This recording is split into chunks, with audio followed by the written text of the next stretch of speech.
அவன் அழுதான், சோர்புறமா திரும்பி மன வேதனையும் குமுறலையும் வெளிப்படுத்தினான்.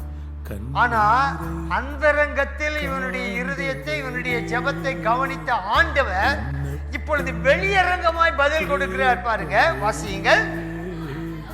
உன் நாட்களோட 15 வருடங்களை கூட்டுவேன், உன்னையும் இந்த நகரத்தையும் அசிரிய ராஜாவின் கைக்கு தப்பு வைத்து. இவனுக்கு பிரச்சனை என்னன்னா, இந்த எதிரிகள் அடிக்கடி படையெடுத்து வந்து தேசத்தை நாசம் பண்றாங்க.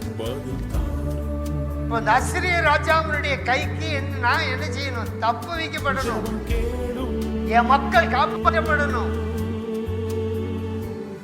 அவனுடைய இருதயத்தின் வாஞ்சை தன்னுடைய தேசம் அழிந்து போக கூடாது, தன்னுடைய தேசம் காப்பாற்றப்படணும். இப்ப ஆண்டவர் வெளியரங்கமா உன்னையும் இந்த நகரத்தையும் அசிரிய ராஜாவினுடைய கைக்கு நான் என்ன செய்வேன்? தப்பு வைப்பேன்.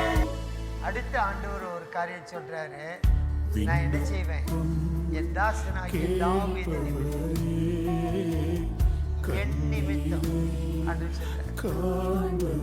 இந்த நகரத்துக்கு நான் என்ன செய்வேன்?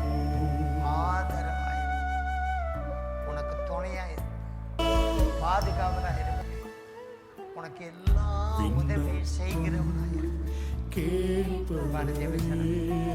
எசேக்கியா ராஜாவுடைய ஜெபத்திற்கு ஆண்டவர் பதில் கொடுத்தார். இந்த காலை பொழுதிலே உங்களுடைய ஜெபத்திற்கும் ஆண்டவர் பதில் கொடுக்கிற தேவன்.